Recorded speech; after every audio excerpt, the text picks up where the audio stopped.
Hey, a couple of years ago, I got interested in the Vera Sibilla, or the Sibilla series of oracles. There's a couple of oracles that fall into that category. But in particular, I became interested in the Vera Sibilla, which is an Italian form of cartomancy. And I got myself a couple of Vera Sibilla decks, and I very methodically studied, and I did everything I could to get into the system, and the Vera Sibilla just would not speak to me. It wasn't that I wasn't able to read the cards. It wasn't that I wasn't able to internalize the meanings or do a card reading, because I've got a lot of experience with that, and I was able to absorb the mechanics of the basic mechanics of the system, or the ideas around the system, with relative ease. It was more that the cards that came out were plain wrong. They would show outcomes that were good when things were bad. They would show bad things when things were good. It was just not speaking to me. The mechanism that governs the accuracy of the oracle, that sort of makes sure that the correct cards come out, would somehow not work for me, right? And it was a great source of frustration to me. I did everything I could to fix this, and eventually I gave up. I just thought, well, maybe the Vera Sibilla is not for me, and somewhat disgruntled, I put it aside and I moved on with my life. Interestingly enough, more recently, I got interested in the Vera Sibilla again, and I thought, well, let me give it another whirl. Let me see how it goes this time. Let me try it again and see what I can manage with this. And this time around, however, suddenly the oracle began speaking to me. And it wasn't necessarily that I had more skill or more training. I was using the same sources of information, same books that I'd used before. But suddenly the cards that were coming out and the readings that I were getting were verifiably accurate. I was getting clear hits on events that were going on. The cards were specifically speaking to my concerns and accurately predicting outcomes. It was as if whatever was offline, whatever the problem was, now had suddenly been resolved, and this tool was willing to work with me. And I think it can be useful to begin thinking in terms of the intelligence of the tool, that there is an intelligence behind the tool, and that somehow we are working with that entity, and that sometimes there is something that needs to change in our own makeup, something that needs to change in our relationship to that divination device or that divination tool before it will begin speaking. The first problem that I found in my own exploration of different oracles, different divination tools, is in the quest to practice more. I will begin asking all kinds of questions of this tool. I might ask and often enough, initially when we start getting that experience of, the oracle is speaking to me, it can be very exciting. We want to divine on everything. We want to ask questions on this and on that and all these things. And then pretty soon we will run into a hitch where if we are asking too many frivolous questions, we're going to start getting nonsense feedback, right? And then we fall into confusion. We think, well, is the oracle no longer speaking to me? Maybe I just need to practice more. Maybe divination is a whole lot of bullshit. What is going on? And there is a simple solution for this problem. And it is in fact the key to divination in general, and that is need. Make sure that the questions you're asking are in fact based on a genuine need. There needs to be something at stake. That need, that sense of urgency, or there being something at stake, is the energy, it is the fuel that fires up divination. It is the thing that allows us to make that connection to the numinous realm, and it's the thing that allows the tool to speak with meaning. It's because there is a gravity, there is a sense of importance about what we're asking about, and therefore the tool will function because we need to know what's going on, right? So there is a distinction there between requiring information and requiring a reading because we genuinely need that reading, versus playing around or just being curious, right?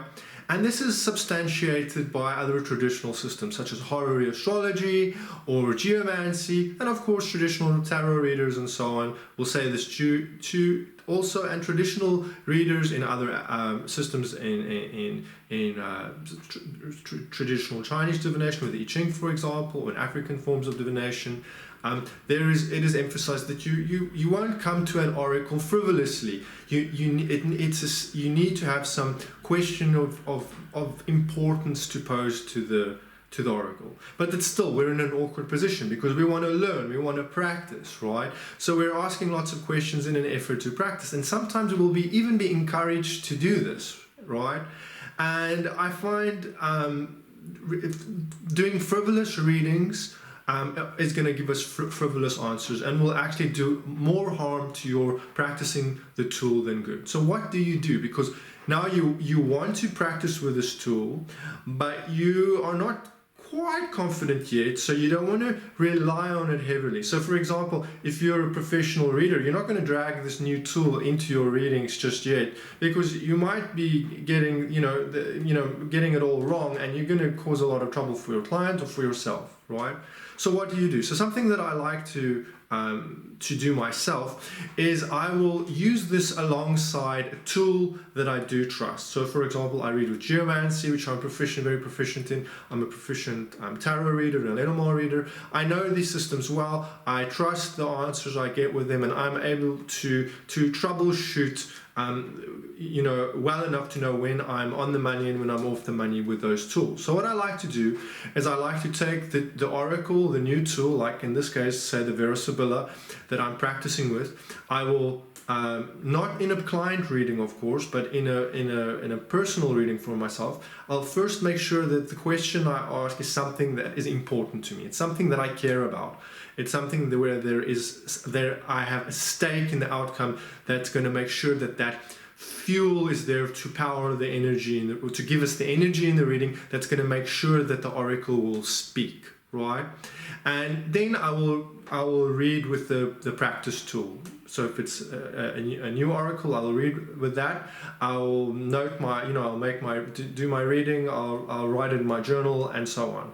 And then, because it is an issue that I care about, and the information that I'm getting there, I want to make sure that this is, I'm not going to make decisions and so on based on a reading that I'm not 100% sure I'm trusting myself with yet. I will take the second tool and I will read again after that using that tool, and often it will confirm, and if it doesn't confirm, then I will compare and see where it went wrong, and then of course ultimately I will see in the outcome what's wrong, what's right, and so on. And this becomes a safe way to begin integrating a tool into your practice without making mistakes based on readings that are faulty due to your own shortcomings in that system. There is this wonderful feeling of an aha when you're doing a reading that's on, right? It is a kind of a sense of things falling into place when you're looking at the reading. And it's not just a recognition that this is accurate, but there is somehow a feeling of things are being put into perspective, and along with that there is a feeling of satisfaction and elation. It's a kind of an aha feeling. It's a very satisfying feeling where what we're seeing is mirroring our truth back to us in a very direct and unmistakable way, right? And for me, this is a wonderful indicator of the accuracy of the reading, on the one hand. And on the other hand, that feeling of that aha, that satisfaction, it's a very peculiar satisfaction when that reading is mirroring reality back to us in a particular way. There is another component to this where there is this wonderful feeling of support that comes through this, the mechanics of how divination somehow, when it's accurate, is inferring to us that the universe is supportive, helpful, encouraging place, that there are forces at work, there is a structure behind things, behind this veil of the ordinary. There is a hidden structure that is somehow interested in our evolution, that is somehow interested in our well-being, and as a result of that is talking to us by means of this divination and showing us that it somehow cares and is somehow willing to advise us. It's somehow willing to be there for us and support us. It's like when we speak to a friend, a trusted friend, and suddenly that conversation that we're having with that trusted friend not only puts things in perspective for us, but it makes us feel heard. It makes us feel seen. And this is much more profound in some sense than just an ordinary conversation with a regular person, a friend in our normal life. But because it's happening through this divination, it's somehow more profound. It's as if God himself or herself is winking at us, is nudging us and giving us a little helpful push, a little bit of advice, and a sense that there is more going on around us than meets the eye, that there's some sort of meaning to what's happening to us.